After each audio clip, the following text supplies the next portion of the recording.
Support for this podcast comes from the Fresh Market, celebrating the July 4th holiday with weekend sampling and fresh ingredients for your get-togethers, including seasonal produce, meats and seafood, prepared sides, and more. Online at thefreshmarket.com.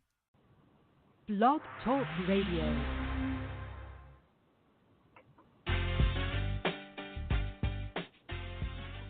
From parts unknown come the greatest group in podcast history. Put your hands together for Rob Lowe, Big Q, and Ice. Now they have one question for you. The kids do dig that sucker!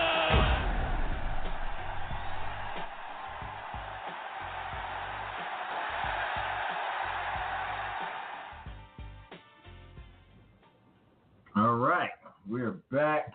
Thanks for tuning in. We're down, so it's just Big Q and the ICE. That's right, ICE. So Q, I'm gonna start out with letting you know there are two people better than me, and I'm both of them. All right, so. All right. Yeah, we're gonna have some fun with that one. Yeah, we never gonna have some fun with that one. I love LeVar and I love Raw. So the two together was like their first time peanut butter and chocolate came together. I can imagine. The first time Snoop and Tupac won a song together. I mean, all these things, it's just a great moment in history for me. Yeah, I was watching the segment, and all I was thinking about was, man, Ice is over there probably losing his mind right now.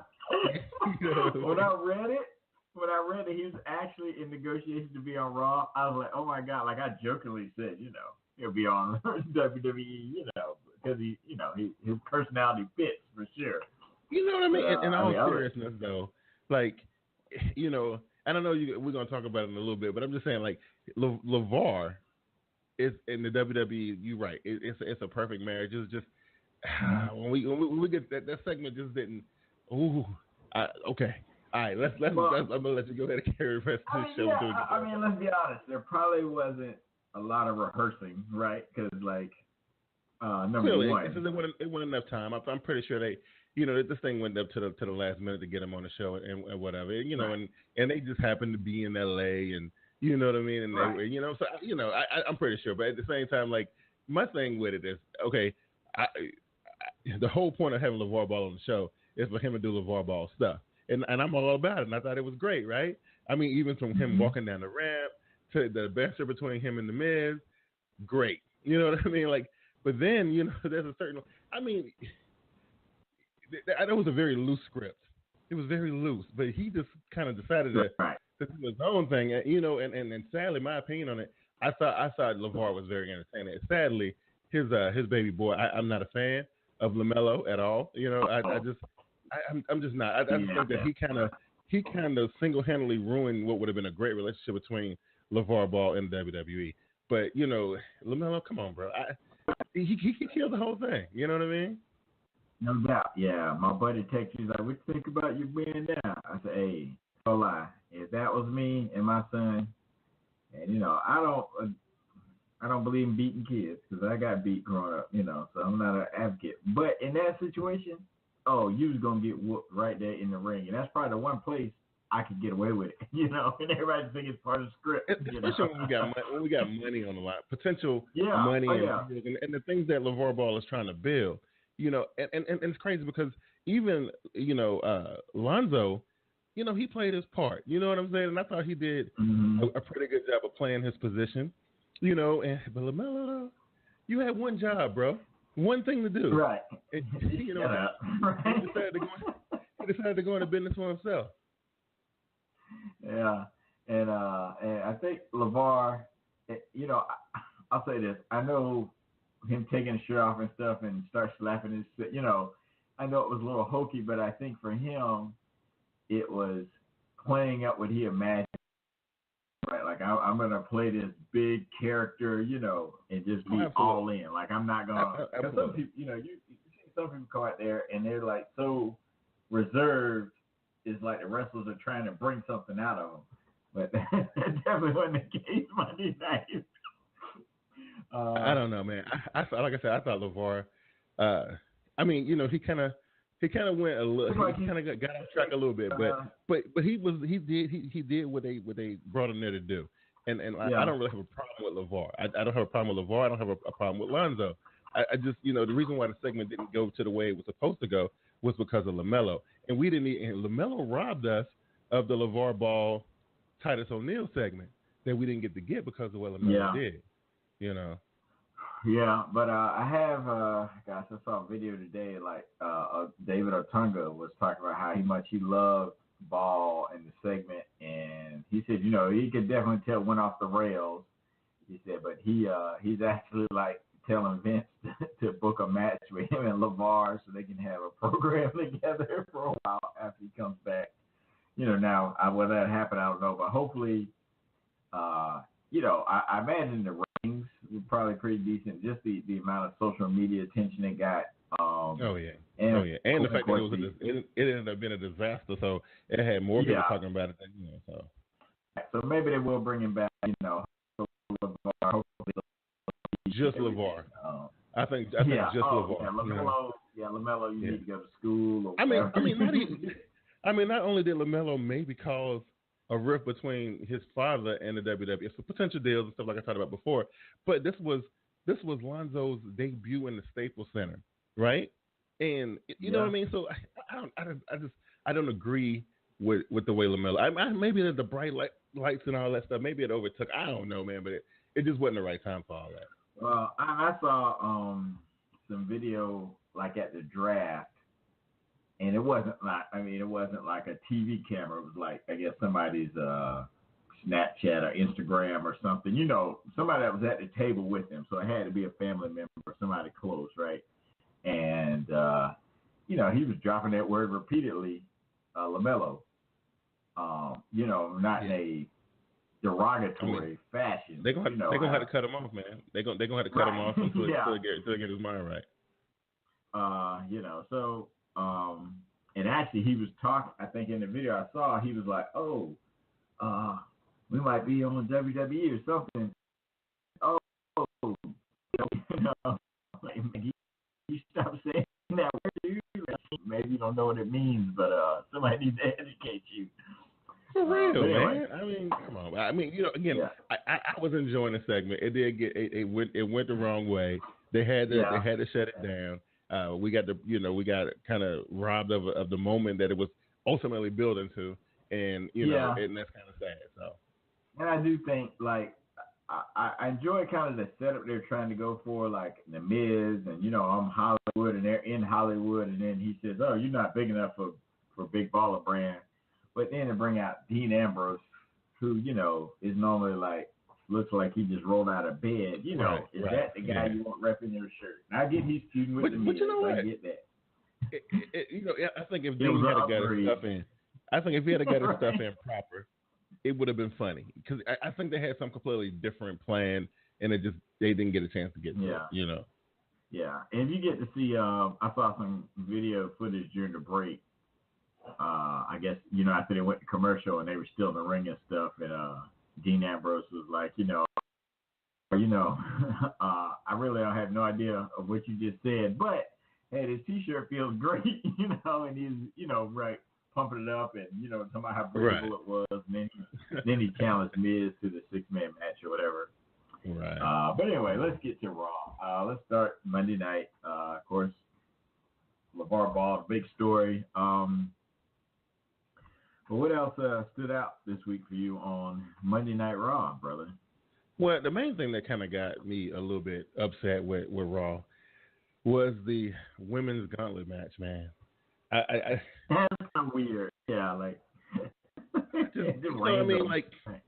it's so weird, man. Like, they had Nia Jax run through every woman on the roster, right? And I understand they want to play it up like, okay, well, she's been in the ring for 30-something minutes or whatever. Yeah, I mean, I don't understand how women the size of a Nia Jax, they're going to beat everybody. But then the smallest woman in the competition, because the smallest woman in the competition beat her with a submission. Get out of here, man. I don't know, man. I don't like that. Big is she pulled her head forward and Sasha probably would have fallen out of the ring. You know, yeah, it just kind of falling. Now, you know, she ain't like caught her with a knee to the head or something. You know, where maybe she knocked her unconscious or something. You know, that'd be a little more believable. You know, because you know, you get in the head size doesn't really matter. But yeah, the thing that she can get enough leverage. It's almost like they're saying, okay, Nia, this is what we'll do. We'll make you look super strong. We're never going to put the title on you, but we still going to continue to build you as a monster, as a consolation. I don't know. I don't agree with it. Right, because, yeah, it's kind of a weird spot, like, because you don't have enough. It's not like the men's division where you have Strowman, who's, you know, the same, you know, pretty much the monster that Nia Jax is, the female division, because in the men's division, you got more people for him to go against. They're only like, you know, a handful of women, right? It's like you're never that far away from the title. It's like, well, why, you know, why does she not have the title, right?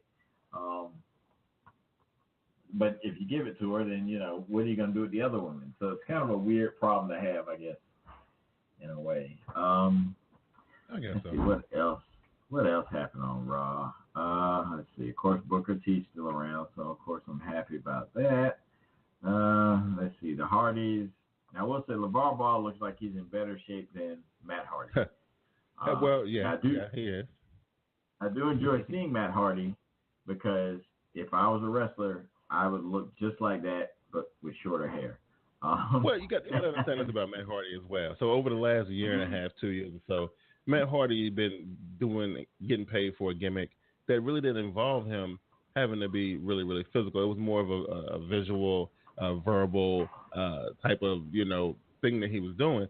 So, you know, he didn't really have to do a whole lot of physical stuff, and most of his matches were pre-taped in cinematic fashion or what, you know what I mean? So, you know, and I think once we get back to that point with Matt Hardy, I think people forget about all that, you know what I mean? But you know, right now, it's weird seeing him trying to do athletic stuff, and he look like that. It's crazy. Right. Yeah. And like even watching him run the ropes, I'm like, man, like, you know, that's probably what I would look like right now. You know, like if I went in there and tried to run the ropes. Let's see. What do we have? Another Enzo Cass. Enzo Cass. Right. Enzo Cass, man. Like, you know, this is good. Like, here's the thing. I thought I was going to be upset because we knew that they were going to break this team up. We knew that. We talked about it a couple of weeks ago. But, you know, the roles are a little weird. But I'm starting to feel Cass as a heel now. Because, you know, and I see why they done it now because, you know, Enzo can be so sympathetic and you can feel so bad for the man. He's crying and tears coming down his eyes and, you know what I mean? So it's good stuff. Right. I like it. Right. Yeah, because, and thinking about it, it probably does make sense because it would be hard for them to have a traditional match with Enzo as the heel, and there's such a big size difference, right, that he would just, you know, beat on him. And I mean, he would have to have some shenanigans. He would have to do some Jinder Mahal stuff. Right. He would have to have a lackey like your Big Show or somebody, or Mark Henry or somebody like that. But I'm saying it'd be hard to create the sympathy on a, you know what I mean? Because with Cass being so much bigger, so it makes sense. And I think you can spin Cass off against Roman Reigns or somebody else in the future, you know, to eat up time until you're ready to give Roman the belt. I could even see Cass. I'd like to see Cass versus Samoa Joe. You know, I think that could be interesting. Yeah, that could be a good one down the line. You know what I mean? It's just, you know, I don't know how long they're going to be able to keep Cass as a heel, though. I think, you know, having him work heel through this situation with Enzo, you know, I think the crowd is kind of behind that. But I think after that's done, you know, people like to cheer for Cass. So I don't know how long they can keep him in the heel role. I'm sure it'll probably be like the whole AJ situation on SmackDown. You know, he was a heel because he went against Shane and beat him up. And then, you know, they gradually just kind of change course, you know, or change the character without really any major event, you know, just because the crowd wants to cheer for him. My question is, what are you going to do with Enzo after the Cass feud? You know, I can easily see Cass in different situations. I have a hard time seeing where Enzo's going to fit in. I know one thing I hope they don't do. I hope they don't demote him down to cruiserweight status. I think it's still. I don't think so. I mean, his catchphrases take longer than their matches, so I don't think they'll do that. Well, that's good because I was afraid of that. But I think he can have some good matches with some of the mid carders on the roster. I guess you could see. I could see him and Miz if they finally break up Miz and Ambrose, which seems like that is a never-ending feud. Right, they need to go away quickly. Miz. Yeah. Okay. You know what? I'd like to see Miz versus Enzo. That could be entertaining. Shoot great promos, and maybe I know this is like obviously you're going to get this casting out of the way first, but let's say 2-3 months from now, maybe Enzo, there's some friction between Miz and his wife. Maybe Enzo inserts himself in that somehow. And he done it before, Right, exactly, with Rusev. Yeah, but I can see that didn't end very well. Right, I can see, though, after the next major thing like SummerSlam or maybe Survivor Series, I can see after the Enzo casting is done, I can kind of see them sending Enzo to SmackDown and maybe like taking one of the big dudes from SmackDown and bringing him to Raw because I think Enzo would fare better away from Cass, for a little bit, until they ready to put him back together, So, but then there's some people on SmackDown who probably need to go back to Raw, you know what I mean? So, or maybe maybe they can have John Cena on Raw a little bit more than he is on SmackDown. I mean, this whole free agent thing is a little goofy to me, but they can do something like that. Yeah, it makes you wonder if they try to use him on both shows whenever they need to, kind of thing. But I don't know. I'm really hoping that somehow this ends up with Enzo and Miz going at each other because just the promos alone, would be great. Oh, absolutely. And Miz isn't a huge guy, so they could have some good. It could be a believable match. Who else is there? Yeah, that could be. And then of course they can always throw in a tag team with like Ambrose or something. They try and eat up time. Let's see what else happened on Raw. Seth Rollins took on. Well, let's start with Strowman and Roman. Oh, right? Yeah, of course. Because you know what? This is what I believe. No fault of Strowman. You know what I mean? He did suffer a little injury or whatever, but it just so happened that Samoa Joe, and this is just my opinion, I ain't got no facts to back this up, but it just so happened that Samoa Joe got put in that spot for Great Balls of Fire. He's taking full advantage of it, and I think that some story is being rewritten here. So we're going to push Braun back down to face Roman Reigns again at the Great Balls of Fire or whatever. But I think this works better for him. I think Joe and Brock and Roman and Braun, that works better than the way they originally had it planned out. So I don't know. I don't know what you think about that. I think you're right. Because also, not only does it work out better as far as just the matches, but also I think it helped you establish another star in Joe in WWE. I mean, because we've seen him kind of reach a new level. He's or the muscle. He's, and he's holding his own. He's really making the feud because Lesnar's hardly there, so he's having to carry the, right. It's pretty much Joe and Heyman, and I think they both done a fantastic job. Right. Yeah. So yes, you really put him in a chance to shine, and so that can only help right down the road. Just have another stud guy that can, believably be at the top. Right, and then there's on the other side of it, right? So the whole point of having Braun Strowman beat the brakes off Roman Reigns for as long as he's been doing it was to create sympathy for Roman Reigns because they're still trying to push him as a face. But here's the problem I got with that. I think Braun is doing his part. He's beating the brakes off Roman Reigns every chance he gets, and it's great, and people love it. And see, but I think it's drawing the wrong type of reaction because people like to see Roman Reigns get beat up, and for the few people who were feeling sympathy for Roman, for the few who were feeling sympathy for him, Roman throws that away by saying stupid stuff. he'll cut a little promo and then he'll say the stuff because it's my yard. And then people's like, well, whatever, I don't like you no more because you say dumb stuff. Just when I was starting to kind of like get on your side, you're gonna say that stupid stuff. I can't root for you. You know what I mean? So I think it's a conflict of whatever going on with Roman Reigns. They let him get beat up all the times because they're trying to make him kind of be a face, but then he say dumb stuff on the microphone that make people not want to like him.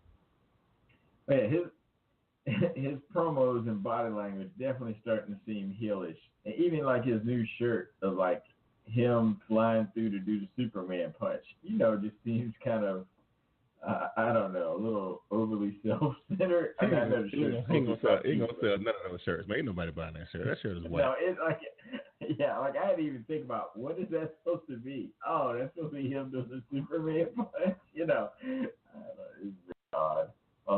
It's almost like they tried to like, hey, if Roman Reigns was like, Michael Jordan, like, he had the iconic, leg split, thing that became a logo. Well, what if we did the punch for Roman Reigns? Oh my God.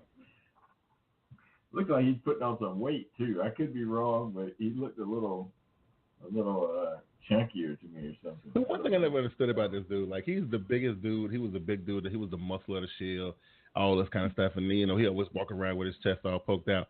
Why does he not? Why he's always got a shirt on or a vest? Like, how come he's never shirtless? Yeah. He got like a crazy tattoo or something or whatever. I mean, I don't know what's going on. It seemed weird to me that a dude that big always got a shirt on. It's crazy to me. Right. Like, yeah, and so I don't know if he must be self-conscious or something. Like maybe he's not as ripped as he wants to be. I don't know. But yeah, he's been around longer. I mean, just go like hang out with Seth Rollins and work out with him for a while. You probably get where you want to give. Man, yeah, I don't know. That is very odd. Cause and there's definitely some dudes who probably should have a shirt on who don't.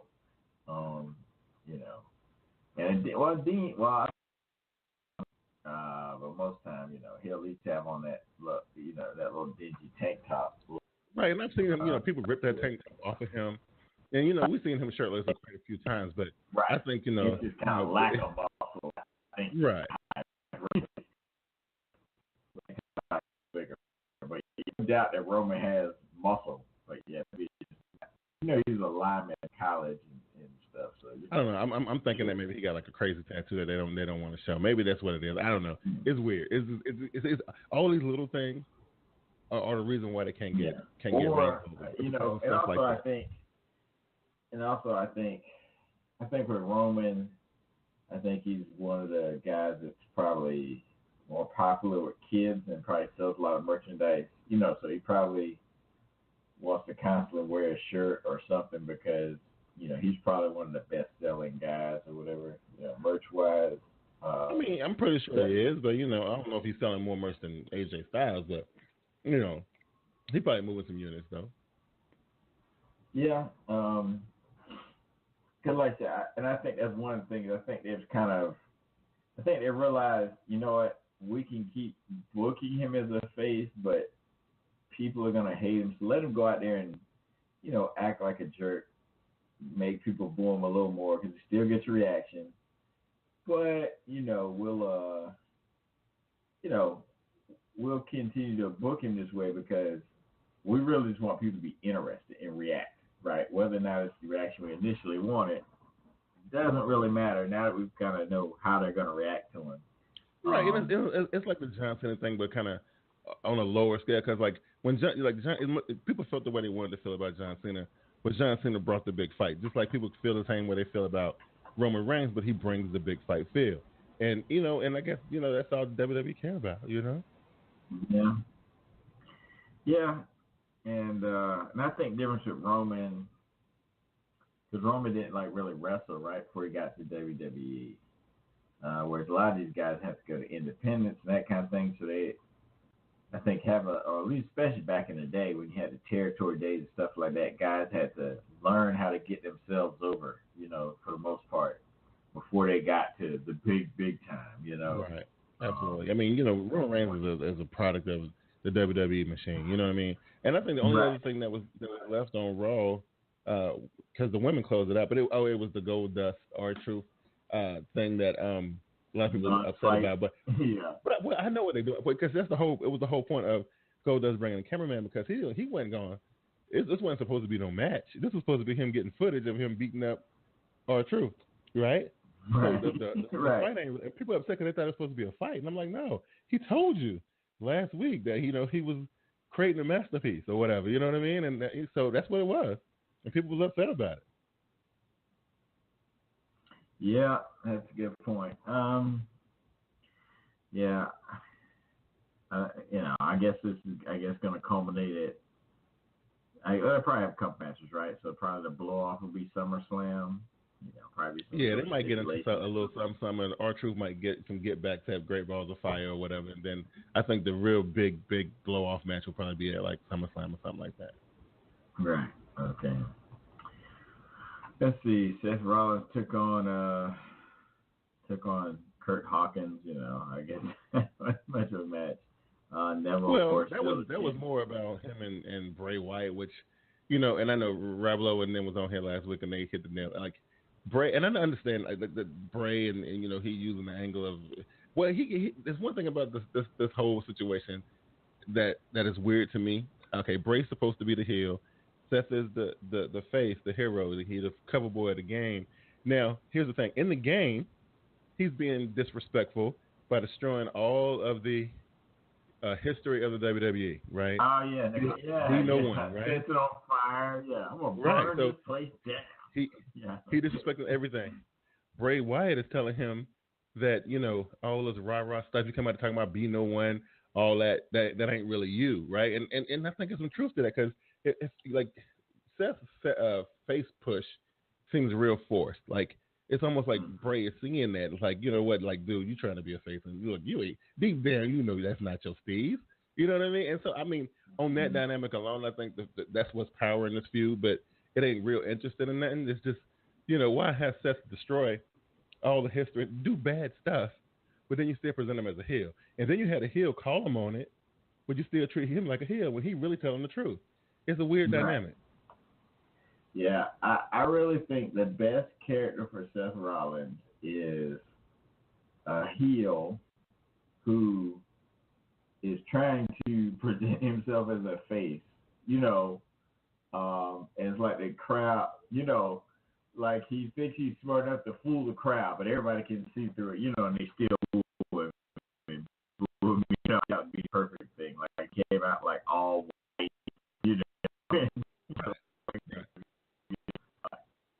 Because I think the Kingslayer redemption story was, right. The Kingslayer redemption story was cool, but it still didn't get.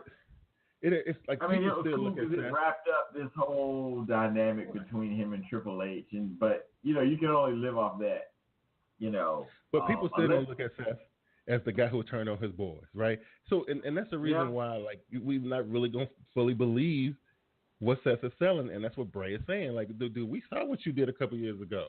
You know what I mean? And then even when you was with the Shield, the stuff that y'all did together, and we supposed to believe you some rah-rah hero type guy, get out of here. Right. There's nothing that happened other than the crowd just want to cheer for him because, they appreciate him and when he came back. But there's there was nothing storyline that happened that, made him this champion of the people or anything, right? He was just mad because he wasn't the favorite son anymore of the authority, right? And so when he was telling Stephanie he's gonna burn this place down and all that kind of stuff, they should have rode with that for a while, instead of trying to, make him too good of a guy. I think even his voice, his little nasally, like that is babyface. The beard, the dark hair, it's all heel. It is, man. They even put him in gold and yellow one time against Triple H, but and he was in white one time. But it still don't help sell the fact that because we still know what you did, bro. I'm just saying that ain't going away. You can't have somebody do something that heinous, and then all of a sudden we're supposed to absolve him. No, I don't think. Right. Especially like as popular as the Shield was and all that stuff, And then his title run with Jen Security, like to me that was just awesome, right? Like it was just tremendous. Like, I just love seeing those guys. Brock Lesnar tore up the card that Seth gave him, and all that stuff. Yeah, that was good. That was real good stuff, man. And and it was some of his best work. This face run, it ain't working. I think after they get done promoting this game, they might be able to do something different with Seth, because this ain't working. Yeah, and even his changed the finisher a couple times, but even his moveset, just seemed kind of heelish to me. Like I said, I think if they let him be heel, or if he turns on somebody so he can get, I guess they don't have the money in the bank on Raw. If he turns on somebody so he can like grab a belt or try to get a belt or something, and just let it roll from there. Like, it doesn't have to be this big complicated reason. Just this is the best version of me. I'm gonna look out for me. Because when I got hurt, nobody was, helping me out or whatever. And he didn't have to be like in a group. He could just be his own entity. Right. I read some rumors, and you got to take it with a grain of salt, because these people always think they know what they're talking about. But it was just been rumored that he's supposed to get back with the Shield, and they're supposed to be facing off against the supposed Balor Club, which we kind of thought this might be something that they might be trying to work on. It's just trying to get the Balor Club together, who's going to represent and all this stuff. I know we still got this Kenny Omega. He's still floating in the ether, and WWE is drooling all over him. He's an integral part of this whole, Balor Club, Bullet Club thing. They just got to get the paperwork done. I don't know. It's so far in the future that, Shield versus Balor Club. What do you think about that? I think it could be interesting. I'd like to see it. I just don't know if WWE, over the last several years, they just don't seem to go all in on like larger stables. You know what I mean? And I know 3 or 4 guys really ain't that big a stable, but for today's day and age, that's a pretty big stable. And could you have both factions on the same show? I mean, like, it'd be, I don't know how they would play it together, because you couldn't have both factions on the same show. So we're talking about taking up 6, 7 roster spots just for this thing to go down. You know what I mean? Like, I don't know. Right. And yeah, I think one thing that we learned from old school WCW is, the NWO became such a big thing that the whole show, somehow NWO was involved, right? Cruiserweight match, pretty much the NWO was involved in some aspect. So I don't think what they want is to have a show of Bullet Club versus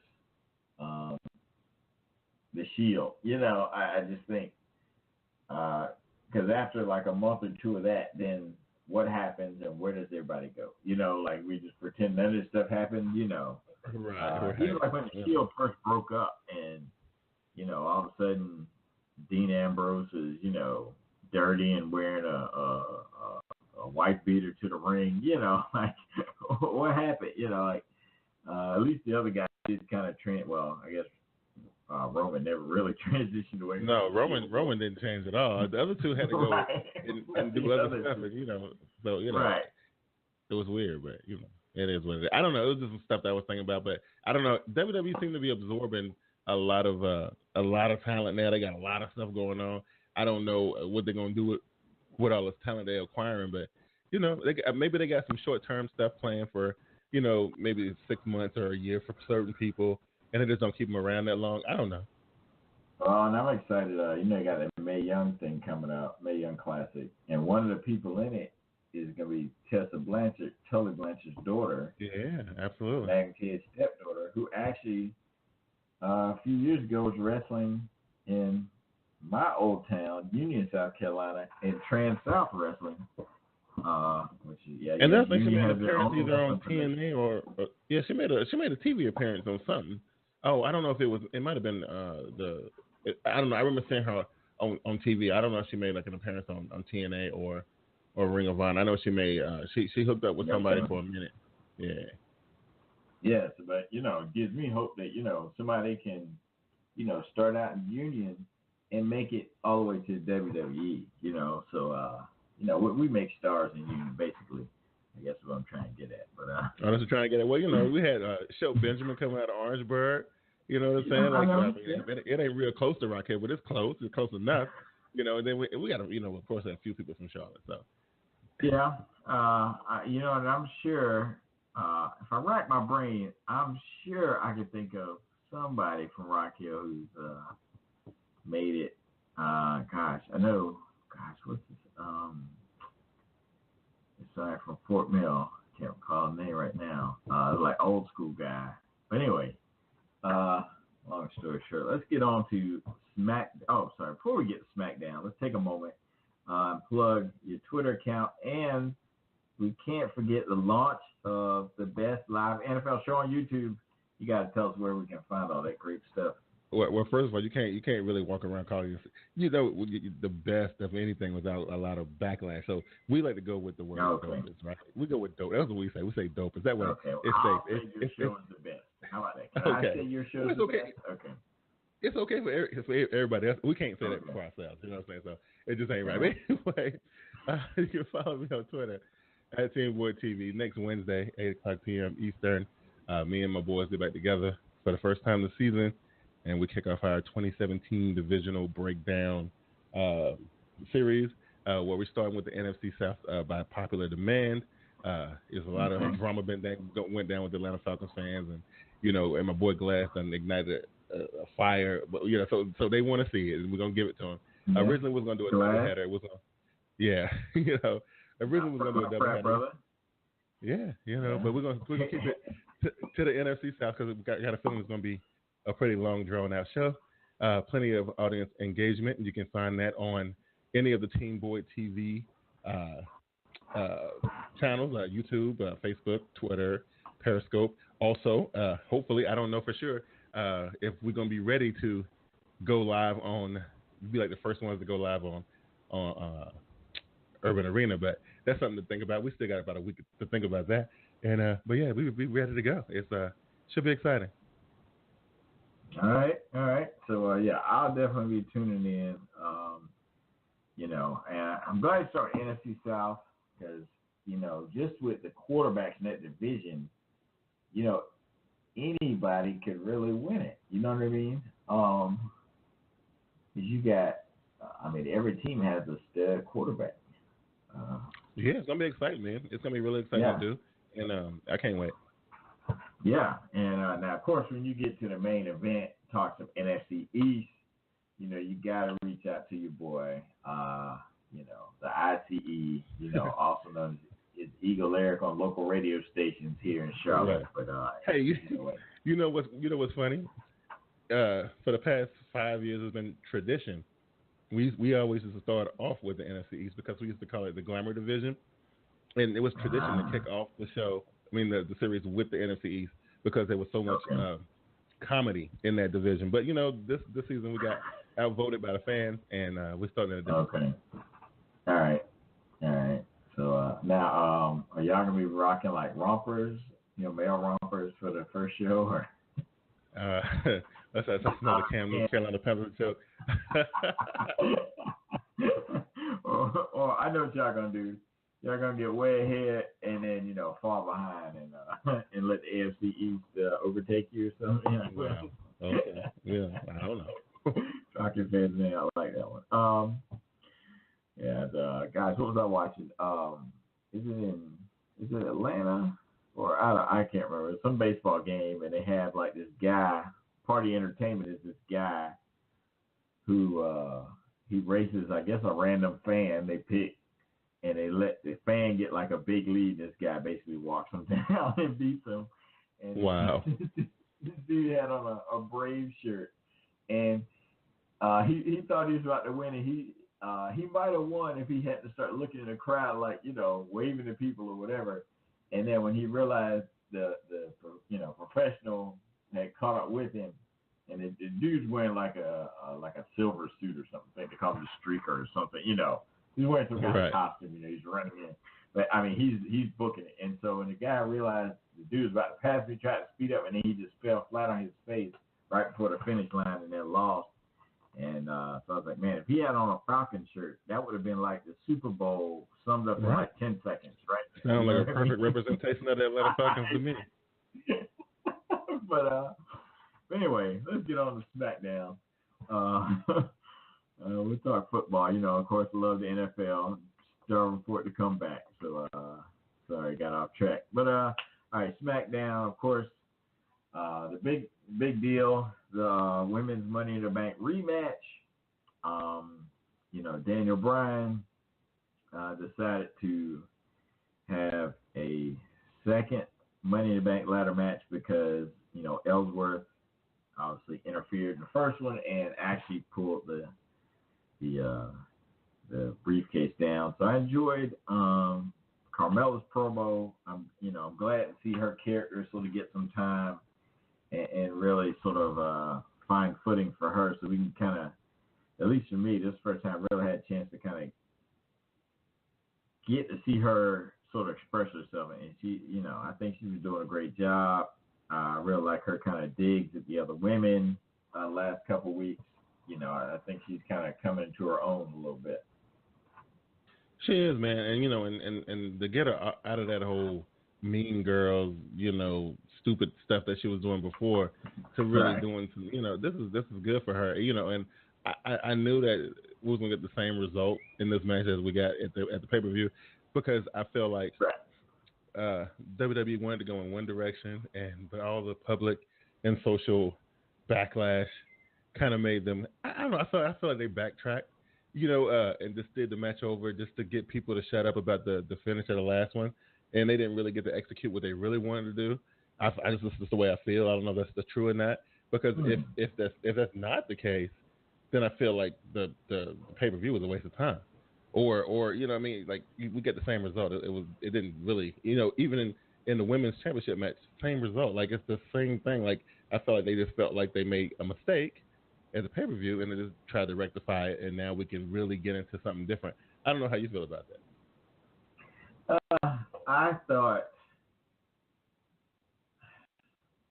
thought the way they put it with the women was kind of perfect in a way, because, you know, you pump up the fact that it's going to be the first women's Money in the Bank and first time women this and first time women that, and then you let like the you know, like sleaziest, you know, probably you know, least athletic, you know, at least presented as the least athletic wrestler, you know, in the company, go up, get the thing, actually hand it to Carmella. It created, you know, enough controversy and reaction that I think, you know, from what I read, there was a spike in SmackDown ratings this week, right? And I think, or last 2 weeks, because, you know, people were so upset, you know, and I get it's, you know, about women or whatever. But I think for the WWE, I don't know if they those things so seriously. You know, I think they look at everything as a tool to manipulate the crowd for the most part, right? And so I just think that was just another case of that. I believe that too, but the only thing is WWE is real big on legacy and stuff. You know, they all about that. And to see them go in a direction, only way I know that I would feel good about what they did at the pay-per-view is if they were building something bigger and more epic, and then because of the controversy, because of what people were saying, they decided to pull the plug on it. And that's the only way it makes sense in my mind. You know what I mean? But because they're just so big on legacy, legacy is like it's like the WWE is twofold. Number one is legacy. Number two is money, and that's all the WWE is about: legacy and money. That's it. Yeah. Then you get, let's see, I don't know. I mean, I enjoy it because they made Tamina look strong. You know, the spot, or this past week, the spot where Charlotte takes the ladder and Tamina's laying under it, and she's, you know, acting like she's slamming it down. Like, it was so obvious that their first step was like 6 inches away from Tamina. Like, you know. Oh yeah, they kind of softened that ladder match up a lot for TV. You know, and it was still a good match. I still think it was a great match. It's just that they were working spots completely different than they would have worked them on a pay-per-view. But, you know, overall, I think it was a good match. We still got the same result. It looked like a little bit of backtracking on WWE's part. It's all good. But what I really, really enjoyed was Usos and New Day. Oh, my God, these guys are great. You know what I mean? Now they're going to have a rap battle. I'm a little afraid that this may go south fast. Unless it won't because the Usos are so good. I think the only reason, even because it was like, okay. So when the Usos delivered their little rapping style promo, I thought it was great, right? And then here's the problem with the New Day: they're three nerds, right? It's three. No matter what you think of them, they're three nerds. And then they have Woods be like, "Oh, y'all got bars," and talk all hip hop and and then be like, "Get him, Kofi," and then Kofi deliver that whack line. I think the Usos are destroyed in a rap battle. Yeah, and Kofi's like the oldest dude in the group, and he's not even from America. So not saying you have to be from America to be able to rap, but it is an American. But this fits the Usos. This is going to elevate them. That's all it's going to do, and that's all the New Day is there for. This is what they came to SmackDown to do. And I think it's going to be hilarious. I think it's going to be very entertaining. I think it's going to be good, but I also think that the closest thing to hip hop in the New Day is probably going to be Big E. But I see the Usos just destroying these guys.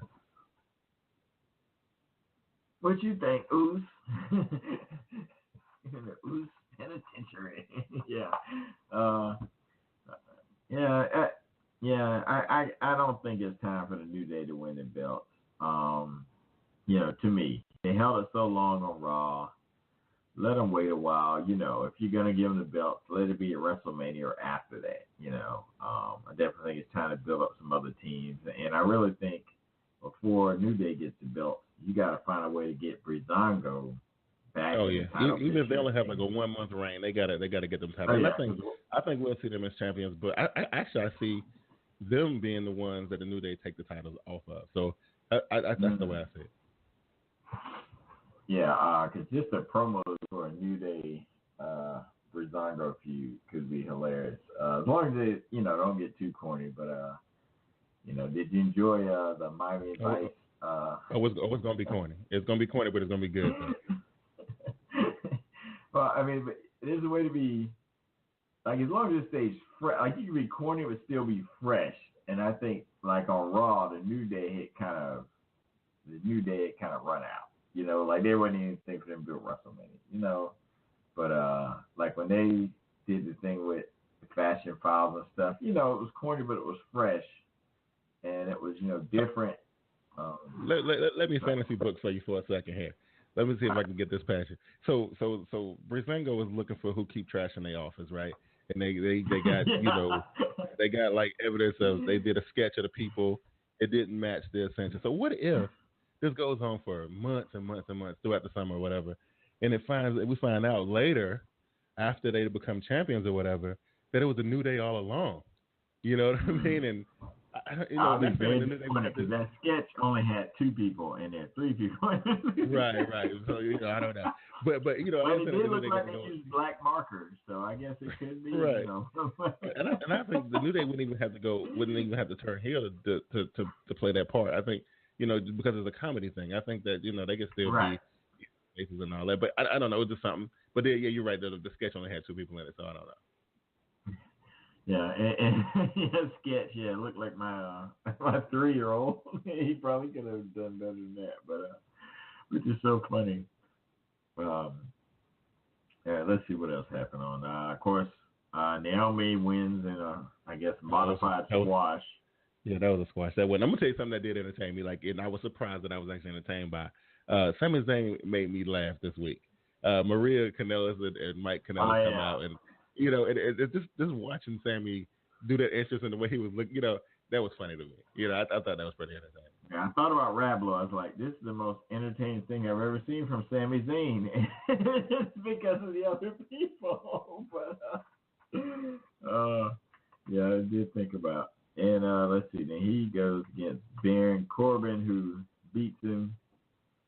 this week. I guess that was his get back because Sammy beat him at a couple pay-per-views ago maybe. It's hard to keep up pay-per-views now. So many. Yeah, but Sammy's win-loss record over Corbin is pretty good. I think he done beat him like 4 or 5 times. Yeah. All right. So I gotta ask Shinsuke Nakamura, why are they letting him talk? Because you know what, they'll catch flack if they didn't, right? Just like they give Asuka the microphone every once in a while. Her English ain't very good either. And I think people love Shinsuke Nakamura so much that they like if there had been anybody, if there had been like an Indian dude or a Russian dude or whatever, it wouldn't be the same. Because of Shinsuke Nakamura and it's a Japanese guy, I think, and people love him so much, they give him a pass. Like when I listen to someone, I'm not irritated by it. You know what I'm saying? I understand that he's a Japanese dude. He don't really speak good English. So it don't bother me. You know what I'm saying? But if it was an Indian dude or a Russian dude or whatever, I may have an issue with it. You see what I'm saying? I got you. It doesn't, how do I say this? It doesn't bother me, but I guess for me, all right, as somebody who doesn't watch much NXT and sort of follows from afar and, familiar with Nakamura and have seen videos and other things, part of the intrigue for me was like the mystery. So when you got him, in comedy sketches and, which I could kind of deal with that because he just has like the one line or whatever, but when you have like just the backstage person coming up and interviewing him, I'm telling you that. Stick away from me. A couple of weeks ago, he was on Talking Smack, right? And they were, he was doing a little interview, and I mean, like, I think this is the reason why they give him the microphone as much as they do, is because they want to showcase his personality. He's a really funny dude. He got like some, he was telling stories about how he took James Ellsworth surfing or whatever, and I mean, and that's why they give him the mic, because he has a very cool personality, and I'm just saying you just got to digest it very slowly because of his accent and his lack of like after a year or two, like after the novelty of having him around and has worn off and people want to get to know him better, like it's almost, and I guess they have so much content they have to feel that that's part of it is yeah, and the fact that people care about him. So if they had brought him in as a heel, he wouldn't have to speak. But since he brought him in as a face, and the fact that they can't turn him heel right now, I mean, you might as well let people get to know him now, and again, I don't think that his lack of English is that much of a problem like it was like with the original Real Deal Sin Cara or people like that who just refuse to learn how to speak English. At least him and Asuka are making that attempt, and I think that's cool. Right. And I've heard some people say that off-camera Nakamura's English is pretty good, but he's trying to, I guess, play more to the Asian audience or something on TV. So I don't know how much that's true, but all right. So gosh, we're running out of time here. Sorry. Let's see. What takeaways did you have? Obviously we talked about the latest ladder match. What other takeaways did you have from SmackDown this week? I mean, like I said, the tag team stuff I like. I mean, I liked it from the New Day, Fashion Files, and from the Usos. The Usos, I'm really liking those. I don't know how much longer they're gonna keep them. They're gonna be able to keep them as a heel, but they're good, right? And I like that stuff. The ladder match, I knew how that was gonna turn out. They are pretty much squashing Lana's push before she even gets started. So. There's that. You know what I mean? AJ Styles, I want to see, is there going to be some relation to how Rusev comes back? Like, where is that going? That's what I want to see. I don't know. I can't really see them putting them back together again. I can't see them putting them. No, I don't think so, because they done did so much with Lana right now. Unless a character fails, then they ain't got no choice. But they, new music, new gimmick, new look, all this stuff, ring gear, all that. So no, I can't really see them putting them back together no time soon. Yeah, I'll say this. I wish they would find a different opponent for Jinder, and he didn't have to go against Orton again. And, this pajama match, Orton's promo was good this week. I forgot about that. Orton's promo was good when he was saying he wasn't going nowhere until he got what he wanted, and no matter where Jinder was, he was going to whoop Jinder. No matter, like, for the rest of his life, he's going to pop up and just RKO him out of nowhere. I thought that was amazing. And then, I thought that was cool. Yeah, that's true. And like I said, I am kind of interested to see this Punjabi prison thing. Well, as a witness of the first two, it ain't that exciting. But I'm gonna tell you something else that I took away. Shane McMahon is good for just giving out title matches for just for no reason, like just because you asked. Yeah, he like when Charlotte first came, gave her a couple title matches. Unless you root that, and he just didn't respond to you, right? Man, dude, like you can't just keep giving. He's just giving anybody a title match.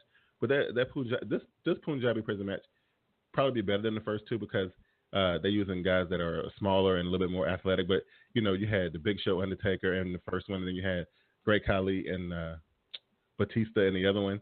I don't know. They were lumbering slow. It was terrible. So maybe this one will be better. I don't know. And it's new, and so like now we're in the HD era, so they might do some things to make it more exciting. I don't know. The first two wasn't good though. Gotcha. Well, and you mentioned Great Khali, and he said, they're using younger, more athletic guys, or smaller, more athletic guys. That's that's an understatement. That guy looks like it would hurt him to walk to the ring. Like, man, I feel pain just watching him walk. But they put the title on him a couple of times though, which is crazy. Yeah. Well, I guess because he's an attraction, right? The size, But anyway, do appreciate everybody tuning in. Please interact with us on Twitter. Leave comments here on YouTube. If you go to Twitter, use hashtag CYDT. Can you dig that? And hit us up. I'm at Kane_Ice. You can hit him up, Team Boy TV on Twitter, and ask us questions, give us comments, and we'll address your things on the show. But in the meantime, I want you guys to have a great week.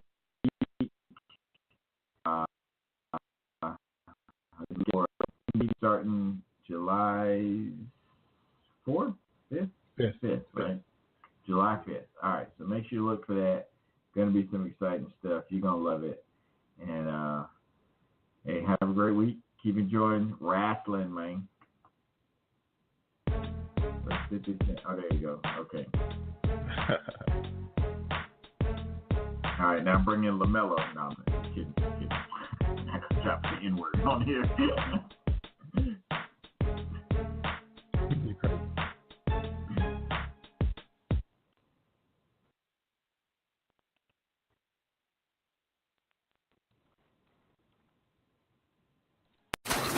Celebrate the 4th with huge savings during Cabela's 4th of July sale. Take your family camping with 40% off Cabela's Getaway tents and hit the lake with 35% off Cabela's towables, airhead tube ropes, and accessories. Plus, get a Cabela's stainless steel tabletop gas grill for only $99.99.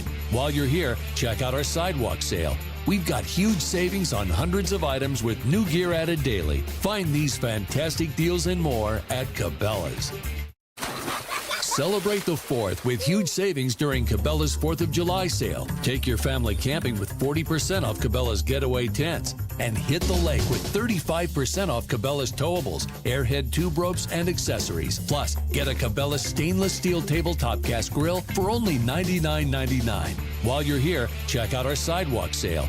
We've got huge savings on hundreds of items with new gear added daily. Find these fantastic deals and more at Cabela's.